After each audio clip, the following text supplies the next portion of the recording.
My name is Emma. I'm 27 years old, and for my entire life, my parents treated my ambitions like a joke they couldn't wait to see fail. I kept telling myself that if I just achieved enough, they would finally show up for me. But the moment that finally made the truth impossible to ignore came on the day of my law school graduation. While I sat in an auditorium with 100 cheering families, my dad sent me one text from a fishing boat. "We have better things to do than watch you fail." I stared at the screen glowing against my black gown, while the girl next to me hugged her mother. No cards, no phone calls, just the quiet echo of an empty apartment while I studied for 74 hours straight to pass the bar exam alone. I thought their absence was the final insult. I was wrong. Because 2 years later, they walked into the lobby of my law firm begging for free legal help. They had no idea what I had waiting for them inside the folder on my desk. What happened in that lobby didn't just cut them off. It completely dismantled their entitlement and left them publicly exposed. Before I go on, take a moment to like and subscribe, but only if this story speaks to you. Drop your location and local time in the comments. Now let me take you back to understand why that text from the fishing boat hurt so much. You have to understand the dinner table in my house during my senior year of college. In my family, there was a very specific set of rules. They weren't written down, but they were as solid as the floorboards. Rule number one was that my older brother, Leo, was the sun. Everything we did, every dollar we spent, every conversation we had to orbit him. Rule number two was that I was the shadow. I was allowed to exist as long as I didn't block his light. I remember one Tuesday night specifically. I had just gotten my LSAT results back. I had studied for 6 months in the library until my eyes burned, working around my shifts at the campus bookstore. I was shaking when I sat down at the table. I had scored in the 98th percentile. For a girl from a family where nobody had finished a graduate degree, it was a ticket to a different life. "Dad," I said, trying to keep my voice steady. "I got my law school entrance scores. I did really well. I can get into the top schools in the state." My dad didn't even look up from his steak. He just kept cutting, the serrated knife scraping against the ceramic plate. It was a loud, aggressive sound. "Law school," he said, finally looking at me. He didn't smile. He let out a short, dry laugh that sounded like coughing. "Emma, why do you insist on wasting money on application fees? You've always been a dreamer, but you aren't built for that kind of stress. You'll crumble in the first semester and will be the ones left holding the bag for your ambition." I felt the air leave my lungs. I hadn't even asked for money. I just wanted him to say he was proud. "I'm paying for the applications myself, Dad," I whispered. My mother reached over, but not to touch my hand. She reached for the salad bowl, moving it closer to Leo. She didn't look at me either. "Honey," she said, her voice dripping with that fake, soft concern she used when she was about to take something away. "You have to be realistic. Leo is starting his new tech consulting firm. He needs our focus right now. It's a very sensitive time for his startup. It's a little selfish of you to be talking about moving away and spending 3 years in a classroom when your brother needs a support system at home." Leo sat there, leaning back in his chair, scrolling through his phone.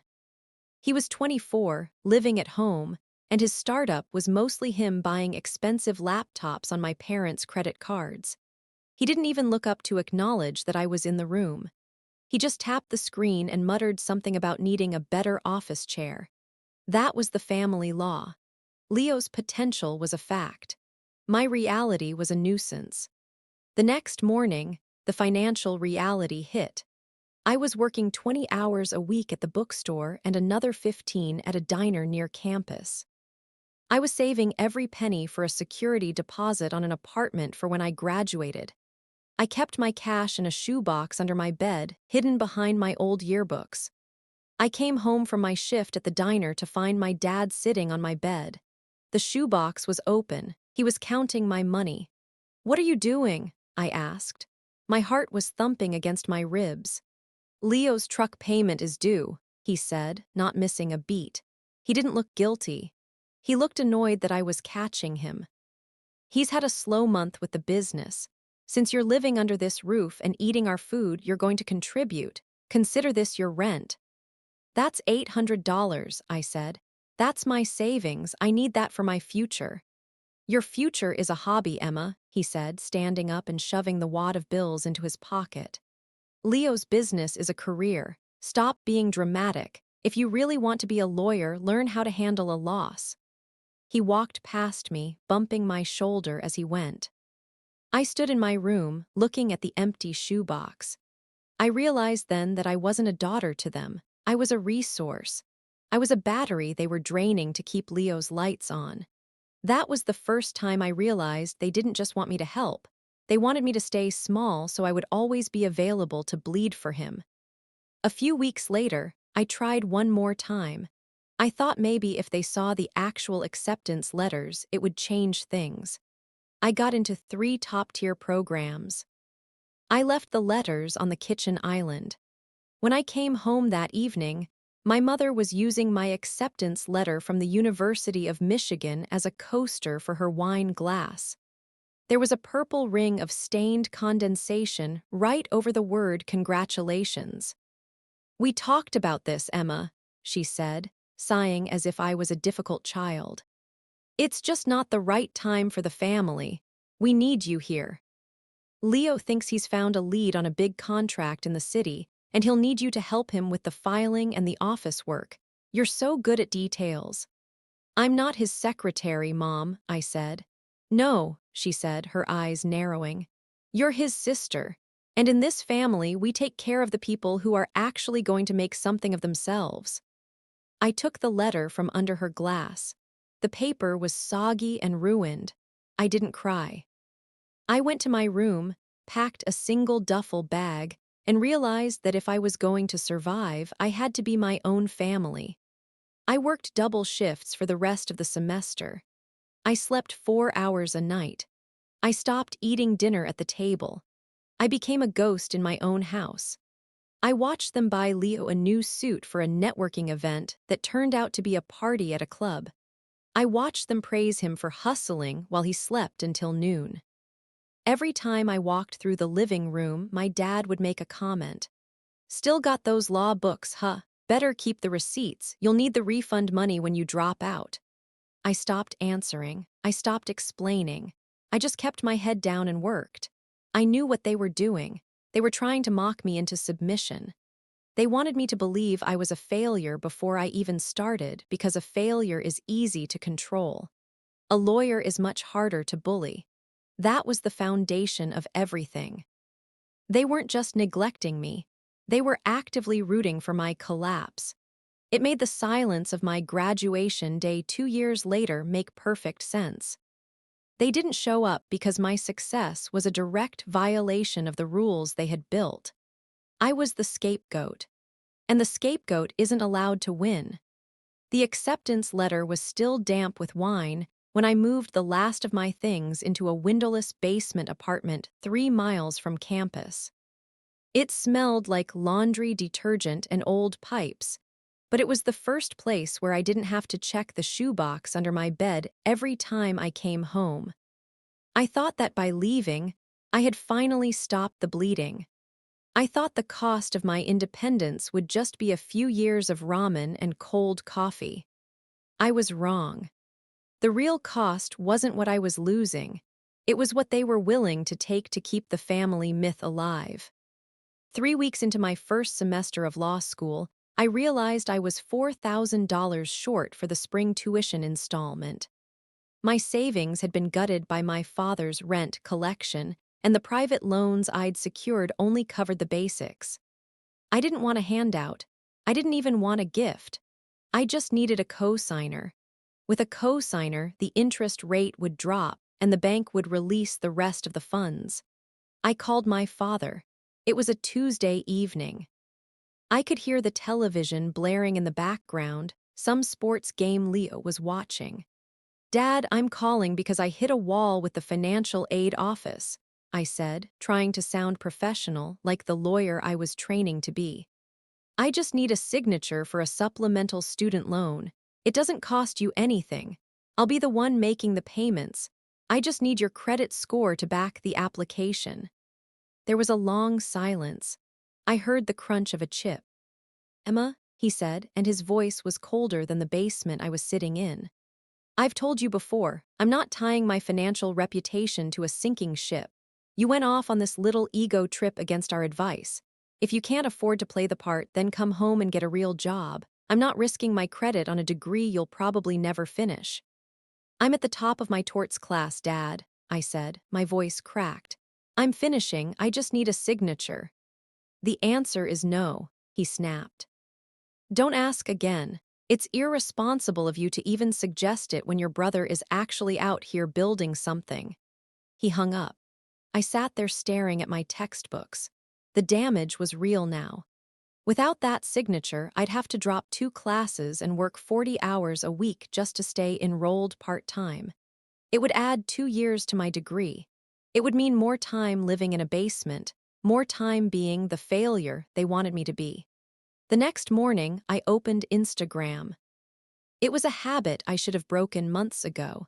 There was a photo posted by my mother. It was taken in the driveway of our family home. My dad was standing there, his arm draped over Leo's shoulder. They were both grinning like they'd won the lottery. Between them was a brand-new charcoal gray heavy-duty truck. The chrome grille caught the morning sun, making it look like a trophy.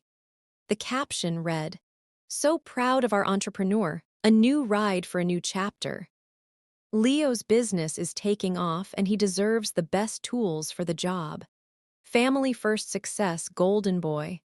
I knew what that truck cost. I'd seen the stickers on the lot down the street. It was $40,000 at least. The monthly payment on that beast was probably more than my entire tuition gap. My father hadn't been worried about his credit reputation. He just didn't want his credit used on me. He was perfectly willing to tie his financial life to Leo's startup, a business that didn't have a single client and operated out of a bedroom filled with empty pizza boxes. But for me, the daughter who was actually sitting in a lecture hall at 8:00 a.m. every day, I was a sinking ship. I felt a physical pain in my chest, a sharp, twisting heat. It wasn't just the money. It was the public celebration of my exclusion. They weren't just saying no to me, they were throwing a parade for the person who was siphoning my life away. I didn't call them to scream. I didn't comment on the photo. I went to the financial aid office and sat there until the sun went down. I ended up signing for a high-interest private loan with a predatory rate that made the counselor wince. "You sure about this, Emma?" she asked, her pen hovering over the paperwork. "This interest starts accruing today. You'll be paying this back for a long time." "I'm sure," I said. I signed the papers. My hand was steady, even though my heart was breaking. That was the moment I realized that being family was a liability. My parents weren't a safety net, they were the hole in the net. I walked out of that office and went straight to the diner for an extra shift. I worked until 2:00 a.m., scrubbing grease off the flat-top grill until my knuckles bled. Every time the door opened and a group of happy college kids walked in, I looked down. I didn't want to be seen. I was 22 years old and I was already carrying a debt that would take a decade to erase, all because my father preferred a shiny truck for his son over a future for his daughter. That was the price of my name. It was the first undeniable cost. I wasn't just losing their love, I was paying a literal tax for the crime of wanting to be more than their servant. I stopped looking at their social media after that day. I blocked my mother's family first posts. I realized that family first was just code for Leo first. Everyone else bleed. That was the last time I ever asked them for anything. I knew then that if I ever made it to the finish line, I'd be crossing it alone, and I'd be carrying the weight of their betrayal every step of the way. Law school wasn't a marathon for me. It was a siege. I worked 3 nights a week at the diner and spent the other 4 nights doing data entry for a local medical billing company. I slept in the library more than I slept in my basement. I remember one morning waking up at a carol with a highlighter mark across my forehead because I'd face planted into my constitutional law textbook at 4:00 a.m. My parents didn't check on me. They didn't ask if I was eating or if I'd managed to pay the heating bill for the basement. But they didn't stop communicating. Instead, they used the family group chat as a daily broadcast of my exclusion. It was a digital scoreboard where I was always at 0. Every few days, a photo would pop up. My mother was the main contributor. She'd send a high-resolution shot of a steak dinner at the best steakhouse in town. Celebrating Leo's new partnership idea, only the best for our boy. Then would come the vacation photos. While I was calculating if I could afford to buy a second-hand copy of the evidence casebook, my phone would buzz with pictures of the three of them on a white sand beach in Florida. Leo would be holding a tropical drink, wearing sunglasses that cost more than my monthly grocery budget. My father would be grinning, pointing at Leo like he was a national hero. "So glad we could make this happen," my mother would text. "The family isn't complete without this kind of quality time. Emma, sorry you're too busy with your books to join us. Maybe one day you'll have a career that allows for a life." The word busy was always in quotes. It was their way of saying my work wasn't real. To them, my struggle was a choice I was making to be difficult, while Leo's leisure was a birthright they were happy to fund. The breaking point for my pride came during the week of my final exams in my second year. I'd caught a brutal flu. I was shivering, my throat felt like I'd swallowed glass, and I'd spent my last $20 on medicine. I had $10 left in my bank account and 3 days of exams left. I needed a specific supplement for my property law final, a book that cost $50. Without it, I was going to miss a huge chunk of the practice problems. I swallowed my dignity. I sent a private text to my mother. "Mom, I'm really sick and I'm short on cash for one last textbook for finals. Could you possibly lend me $50? I'll pay you back from my next diner paycheck on Friday. I just really need to pass this exam." I waited. I watched the 3 little dots appear and disappear. 10 minutes later, the response came. It wasn't $50, it was a paragraph. "Emma, we've talked about this. You chose to move out and play professional. If you can't manage a simple budget, that's a sign you aren't ready for the real world. We aren't an ATM for your poor planning. You made your bed, honey. Now you have to sleep in it. Besides, we just put a deposit down on Leo's new office space. We have to prioritize the investments that actually have a future. Good luck with your little test." I stared at the screen until it went dark. My mother hadn't just said no. She deframed my survival as a character flaw. She'd called my life's work a little test, while she was literally buying a fake office for a son who had never earned a dime. I didn't reply. I went to the law school commons and found a student who had finished the exam the day before. I begged them to let me borrow their book for 6 hours. I sat in the hallway, dizzy with fever, transcribing notes by hand because I couldn't afford the Xerox fees to copy the pages. The harm was widening now. It wasn't just that they weren't helping. It was that they were actively enjoying the contrast. They needed me to be the starving student so they could feel like the benevolent patrons of Leo's imaginary empire. Every time I reached out, they used it as a chance to remind me that I was outside the circle. I realized then that they weren't just favoring Leo. They were using my struggle to validate him. If I was failing or appearing to fail, it meant their decision to pour everything into Leo was correct. My success would have made them look like fools for backing the wrong horse. So they needed me to stay in the dirt. I stopped being the daughter who asked. I became the daughter who observed. I watched from the sidelines as they drained their retirement accounts to keep Leo's tech firm afloat. I watched as they sold my grandmother's antique jewelry to pay for his networking trips to Vegas. They were burning their own future to keep a fire going under a man who didn't even know how to strike a match. I knew, even then, that this wouldn't end well for them. But I also knew I wouldn't be there to catch them when they fell. They had made it very clear. I wasn't part of the family investment strategy. I was just the sinking ship. That week, I passed my property law final with the highest grade in the class. I did it while shivering from a fever, with notes I'd begged for, and a stomach that hadn't seen a full meal in 2 days. That was the last time they ever saw me as a person who needed them. From that day on, I was just a ghost waiting for the right moment to materialize. The timeline finally reached the day I had been visualizing for 3 years, my law school graduation.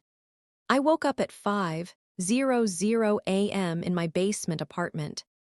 The air was damp and the radiator was hissing, but I felt a strange, quiet electricity in my limbs. I had done it. I had survived the high-interest loans, the double shifts at the diner, and the nights where my dinner was a sleeve of saltine crackers. I ironed my black gown on the kitchen table, smoothing out the pleats with a precision that felt like a ritual. I checked my phone. No messages. I told myself it was early. They were probably getting ready, packing the car for the drive up. I'd sent them the formal invitation 3 months ago. I'd sent a follow-up email with the parking map and the start time 2 weeks ago. I'd even sent a text the night before. Ceremony starts at 10:00. I'm in the third row. I really hope to see you there.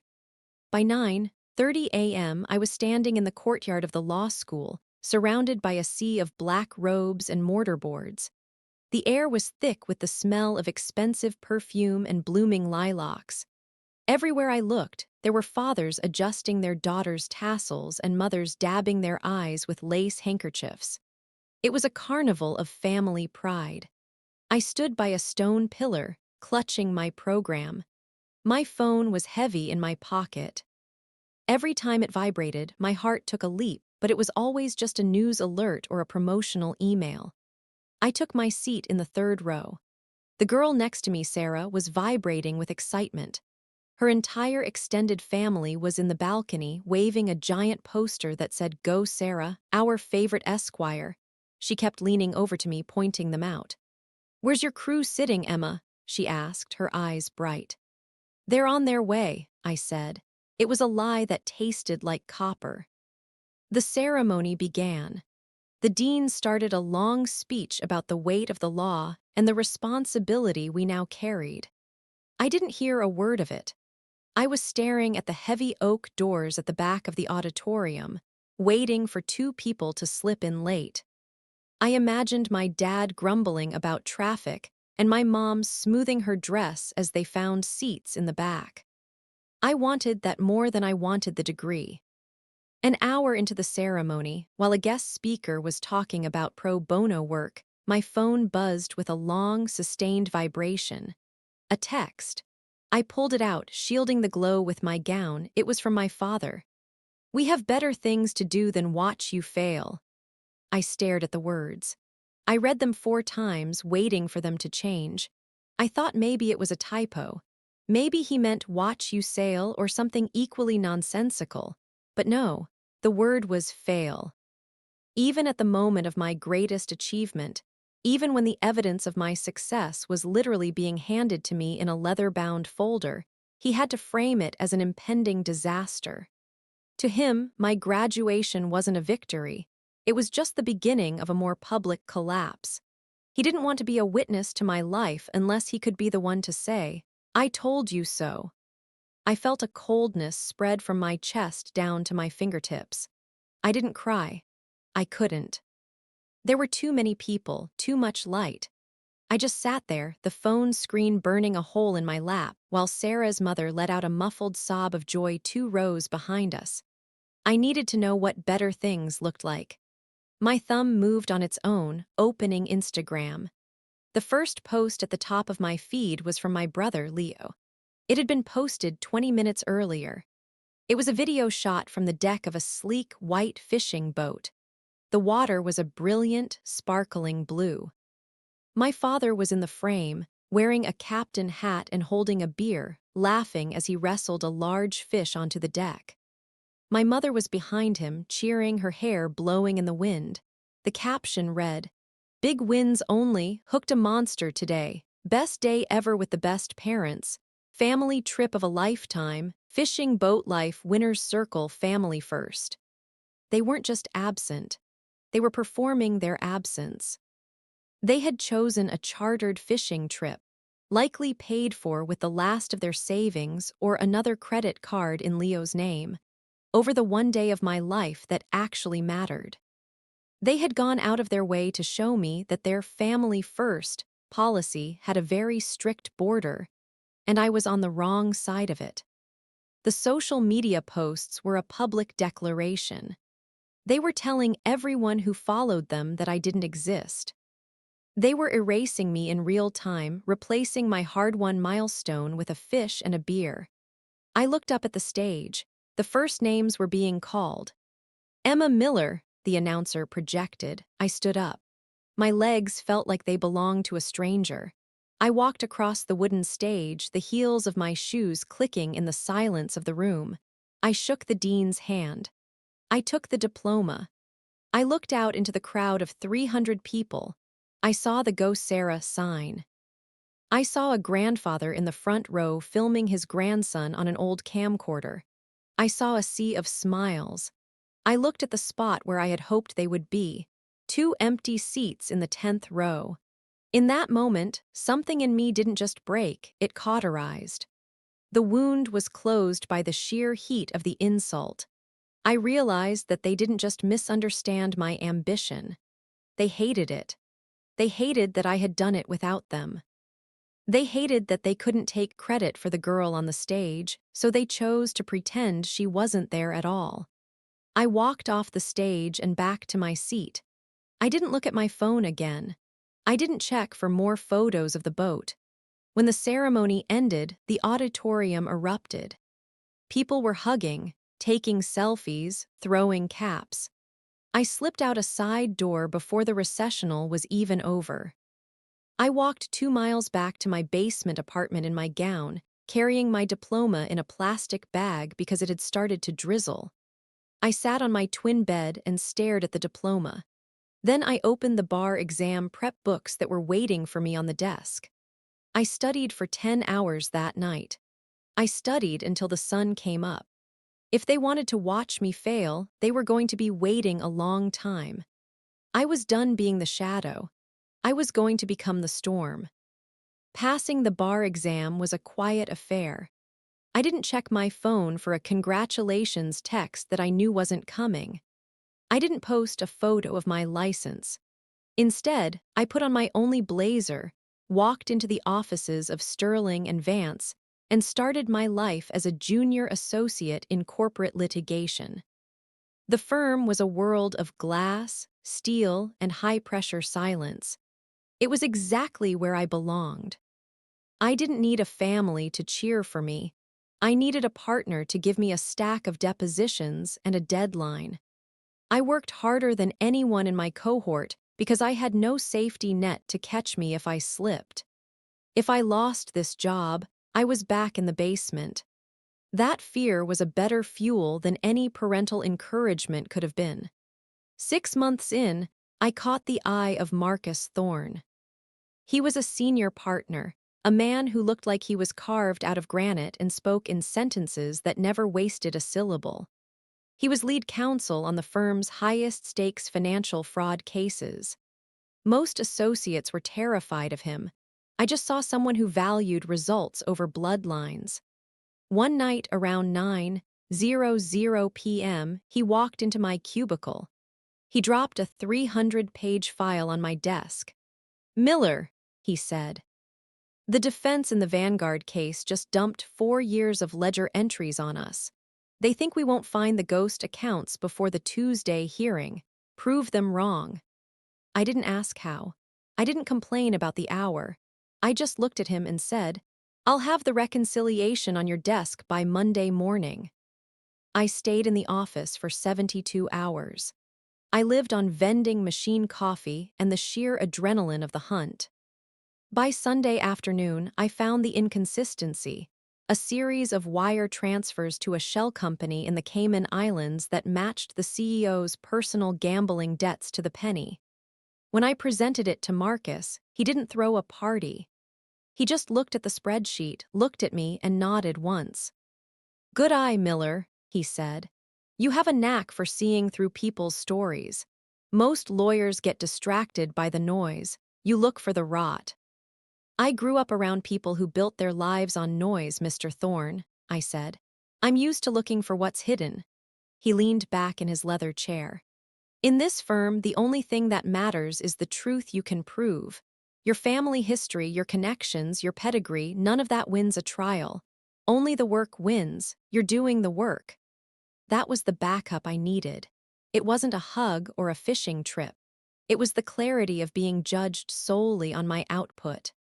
For the first time in my life, I wasn't being compared to Leo's potential. I was being measured by my own reality. Marcus Thorne didn't care that I was the family scapegoat. He only cared that I was a shark in a courtroom.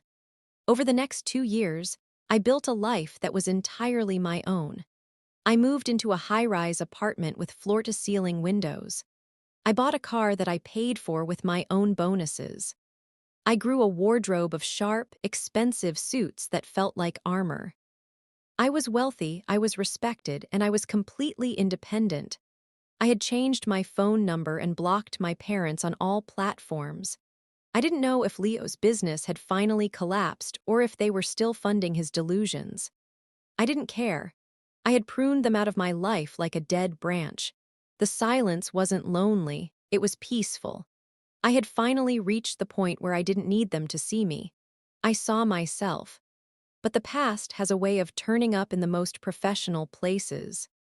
I was sitting in my office on a rainy Tuesday morning, reviewing a new bankruptcy and fraud referral from the intake department. It was a messy case, a small-scale investment scam that had ballooned into a multi-million-dollar liability. The defendants had been illegally leveraging personal assets and retirement funds to cover up the losses of a failing business. I opened the folder to look at the names of the principals involved. My breath hitched in my throat. The paper felt like it was vibrating in my hands. Defendants: Leo Miller, Arthur Miller, and Martha Miller. The better things they had to do on my graduation day had finally caught up with them. They hadn't been building an empire, they had been building a crime scene. And now, by some twist of professional fate, the file was sitting on my mahogany desk in the most prestigious firm in the city. They didn't know I worked here. They didn't know I was the one who would decide which cases our firm took on for pro bono or discounted defense. They were drowning, and they had just swum straight into my waters. I didn't feel a rush of pity. I didn't feel a surge of anger. I felt a cold, professional curiosity. I looked at the evidence of their fraud, the forged signatures, the drained savings accounts, the pathetic attempts to keep Leo's tech firm alive by stealing from their own future. They were desperate. They were broke. And they were about to walk through my lobby. The folder for matter number 4419. Miller et al. Sat on my desk for 3 days before I finally turned the first page of the evidence exhibit. I already knew the story, I had lived the prologue. But seeing it in black and white, on bank letterhead and legal filings, was different. It wasn't a sinking ship anymore. It was a shipwreck. The leverage was right there, buried in the forensic accounting. My brother Leo hadn't just failed, he had pivoted into a Ponzi scheme. He'd been taking investments from local seniors in our hometown to fund a non-existent software platform. When the first few investors asked for their returns, my parents didn't tell him to stop. They didn't call the police. They opened their own chest. I stared at a copy of a mortgage deed. My father had taken out a second and then a third mortgage on the family home, the house I grew up in, the house where he'd counted my rent money on my bed. He had forged my mother's signature on one of the documents to bypass a secondary credit check. Then, there were the retirement accounts. My mother's 401k, built over 30 years of dental hygienist work, had been emptied in a single week and wired to a marketing firm that was just a shell company owned by Leo. They were facing 24 separate counts of civil fraud and 3 different lawsuits from former friends they had swindled. They weren't just broke, they were radioactive. The most damning piece of paper was at the very back of the folder. It was a personal ledger Leo had kept. In it, he had tracked the loans my parents gave him. On the day of my law school graduation, the day they were on that fishing boat, my father had wired Leo $12,000. It was a bonus for a fake contract Leo claimed to have signed. They had better things to do than watch me fail because they were busy financing their own destruction. I sat back in my chair. The office was quiet, the only sound the hum of the HVAC system. I felt a strange sense of equilibrium. For years, they had held the leverage of family over my head. They used my need for their love to make me pay for Leo's life. Now, the leverage had shifted. I held their entire existence in a manila folder. I knew exactly how many days they had before the bank initiated foreclosure. I knew exactly which forged signatures would lead to a criminal referral if the plaintiffs pushed hard enough. I had the power to make this go away. With the firm's resources and my standing with Marcus Thorne, I could have negotiated a settlement that kept them out of court and maybe even kept them in their house. I could have been the good daughter they never deserved. But I looked at the date on that $12,000 wire transfer again. May 14th, graduation day. I didn't feel like a daughter. I felt like an officer of the court, and the court doesn't reward fraud. I called the intake coordinator on our internal line. This is Emma Miller in litigation. Regarding the Miller bankruptcy referral, have the prospective clients reached out for an initial consultation? Actually, yes, the coordinator said. They called this morning. They were very insistent. The father kept saying he was a close personal contact of one of our associates. They're downstairs in the lobby now, actually. They didn't have an appointment, but they're refusing to leave until they speak with someone. Do you want me to have security move them along? No, I said. My voice was flat and professional. Don't move them. Tell them that the lead associate on their case will be down to meet them in 10 minutes. You're taking the meeting, Emma. Marcus usually handles the first intake for these kinds of numbers. I've already reviewed the file, I said. I know exactly what they need. I stood up and smoothed my blazer. I didn't need to prepare a speech. The truth was already written in the ledger. I picked up the fraud folder, tucked it under my arm, and checked my reflection in the window. I looked successful. I looked expensive. I looked like the person they told me I'd never be. I walked toward the elevators. For 27 years, they had been the ones with the power to grant or deny my worth. They had used it to keep me hungry and small. But today, the doors were opening on a different world. The leverage wasn't just the money or the lawsuits. It was the fact that they were coming to me, the sinking ship, to keep them from drowning. They had no idea that I wasn't there to pull them out. I was just there to record the depth of the water. I stood in the elevator, watching the floor numbers count down. The folder in my hand felt heavy, a physical weight composed of every lie they had told to keep my brother's delusions alive. For years, I had been the one waiting for them. Waiting for a call, waiting for an apology, waiting for them to show up at a graduation ceremony. Now, they were the ones waiting for me. The elevator pinged. The doors slid open to reveal the lobby of Sterling and Vance. It was a space designed to intimidate, all white marble, soaring glass, and the quiet, expensive hum of serious business. And there, sitting on a designer leather sofa in the center of the room, were my parents and Leo. They looked small. That was the first thing I noticed. My father, who had always seemed to tower over me with his booming voice and his sinking ship metaphors, looked gray. His suit was cheap and ill-fitting. My mother was clutching her purse to her chest like a shield, her eyes darting around the room as if she were looking for an exit. Leo was slumped next to them, scrolling through his phone, still trying to look like the important entrepreneur, but his hands were shaking. I didn't walk over immediately. I stood by the reception desk and watched them. They were performing The Proud Family for the benefit of the receptionist. I could hear my father's voice carrying across the marble. "Yes, our daughter is an associate here," he was saying, his voice a forced, jovial rumble. "Emma Miller, top of her class. We always knew she'd land at a place like this.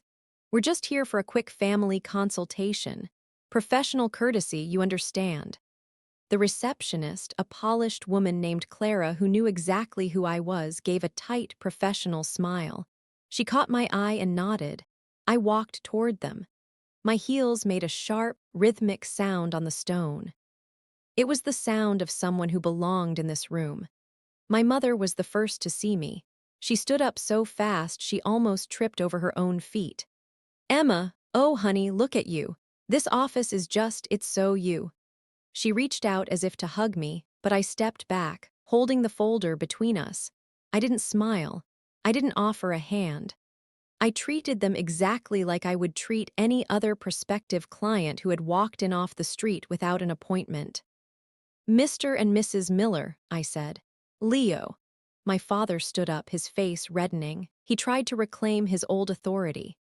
"Emma, enough with the formality. We've had a bit of a rough patch with the business, some misunderstandings with the bank, and we figured since you're already here, you could pull some strings. File a few papers, get these lawsuits off our backs. Family duty, right?" "This isn't a family dinner, Dad," I said.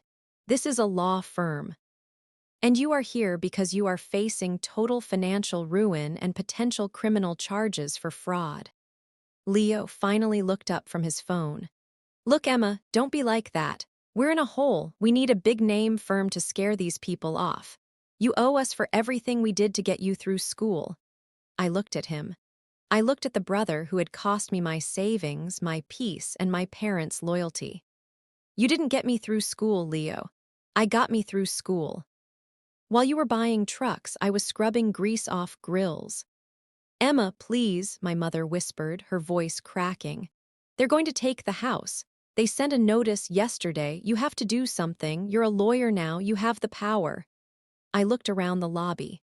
A few other clients were beginning to glance our way. A senior partner was walking toward the elevators. The stage was set. The leverage was ready. I could feel the countdown in my head hitting 0. "I have the power to do a lot of things," I said, my voice quiet but carrying perfectly in the acoustic marble space.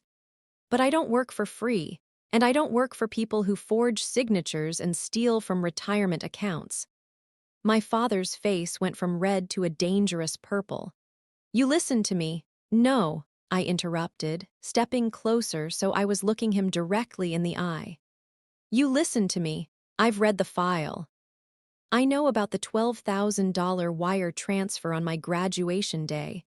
I know about the shell company, and I know exactly what's going to happen next." I turned toward the receptionist. "Clara, could you please alert security? I have some people here who are under the impression that our firm handles fraudulent bankruptcy claims on a pro bono basis. I need them escorted out."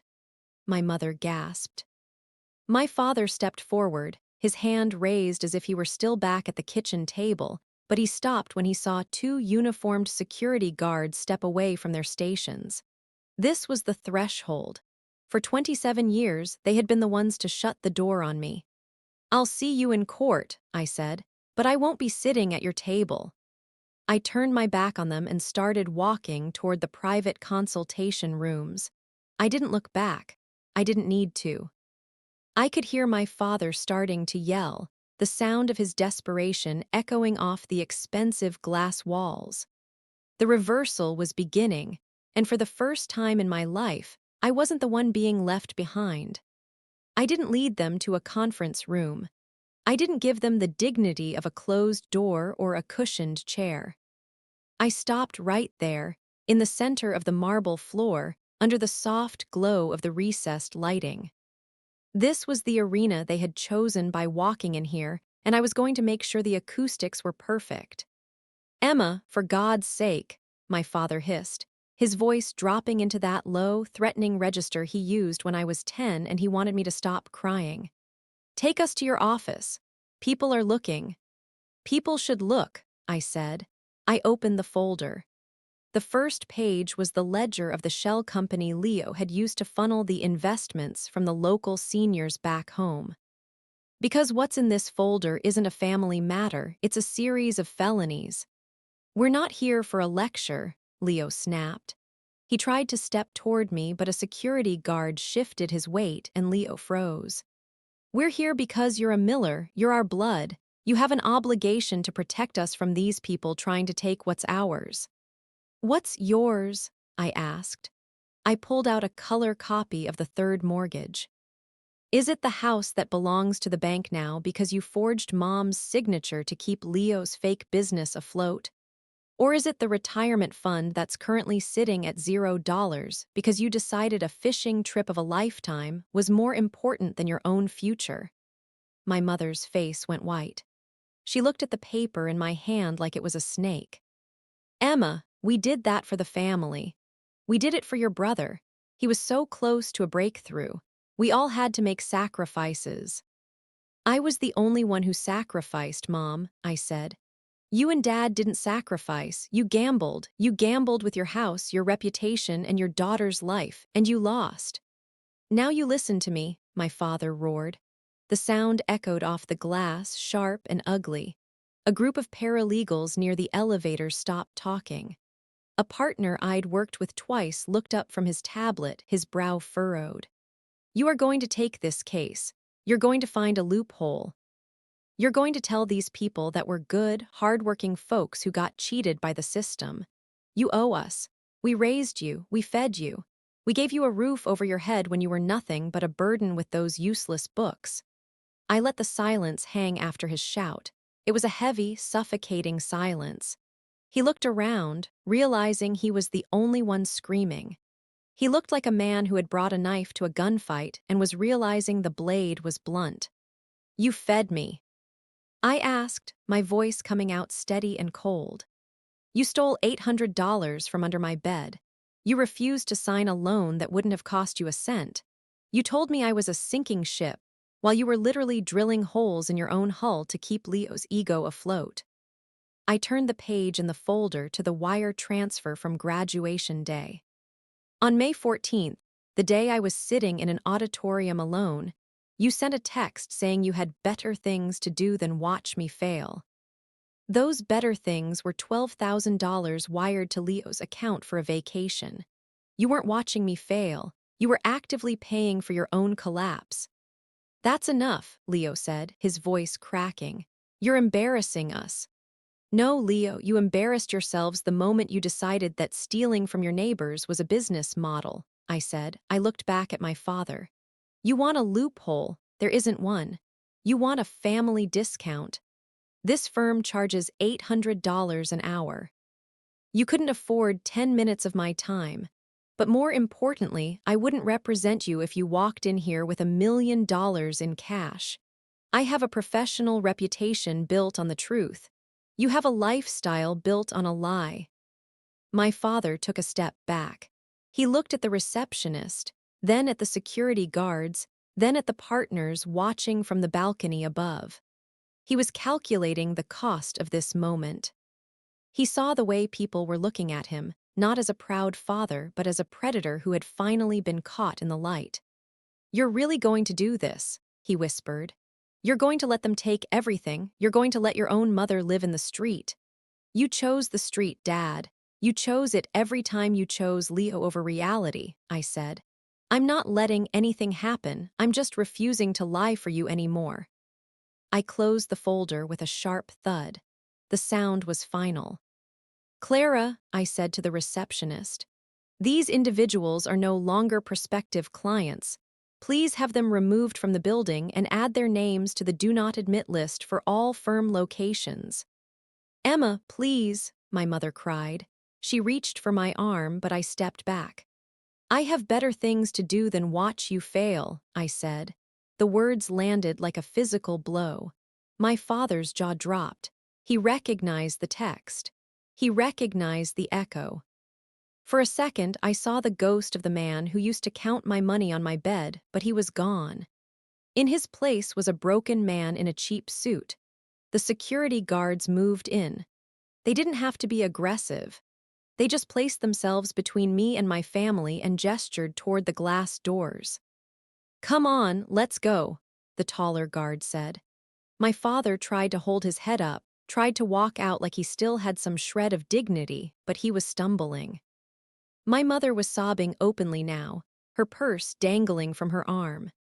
Leo was looking at the floor, his face a mask of shame and anger.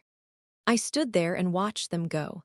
I watched them walk through the heavy glass doors that they had expected to open for them because of a name they had spent 20 years trying to make me hate. I watched them stand on the sidewalk, looking small and lost against the backdrop of the city I had conquered without them. As the doors hissed shut, Marcus Thorne walked up beside me. He didn't ask if I was okay. He didn't offer a platitude. He just looked at the doors and then at the folder in my hand. Conflict of interest, Miller, he asked.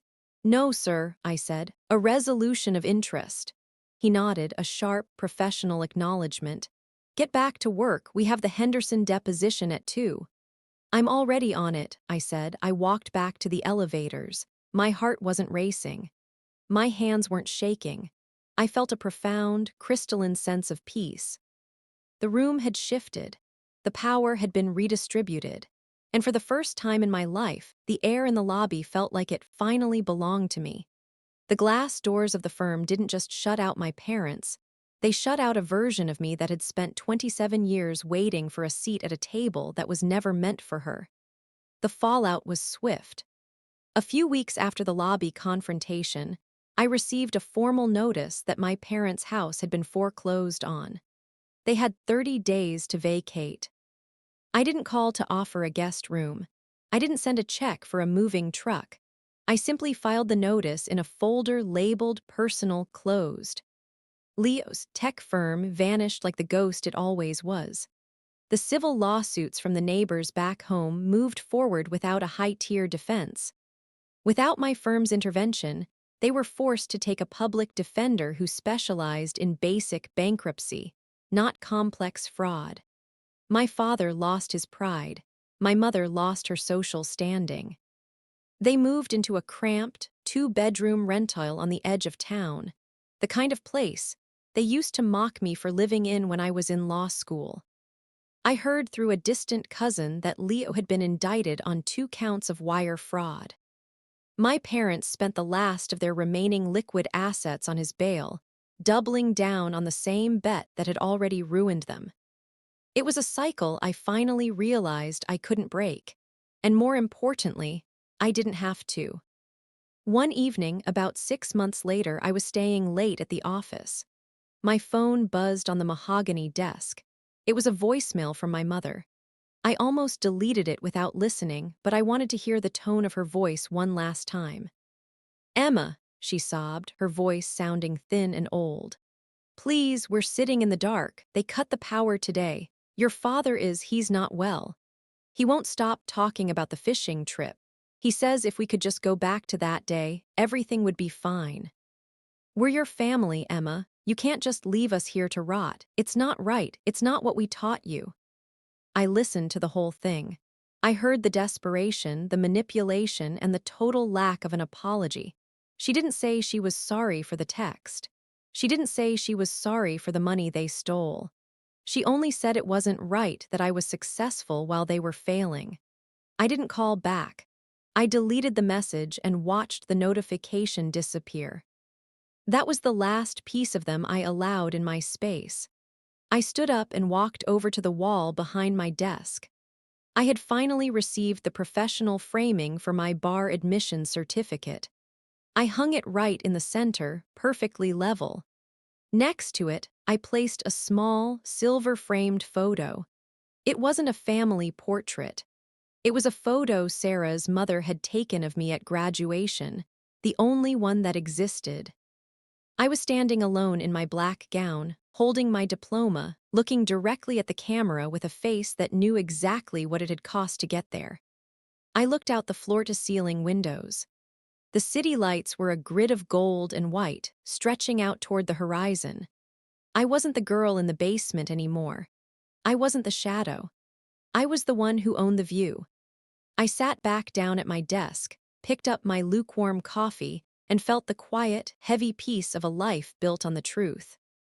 I had crossing the finish line alone, and it turned out that was the only way to ensure I wasn't dragging any lies behind me. I was 27 years old. I was a lawyer. And for the first time in my life, I had absolutely nothing to do but succeed. That was the moment I realized that blood doesn't make you family, loyalty does. I stopped being the daughter who begged and became the woman who decided. But it makes me wonder about your own boundaries. Have you ever had to walk away from the people who were supposed to love you the most just to save yourself? Let me know in the comments. I read every one. If this story reminded you of your own strength, check out the video on the screen now about another family that learned the hard way that you can't outrun the truth. And if you haven't yet, hit that subscribe button to join our community. We tell the stories that usually stay hidden.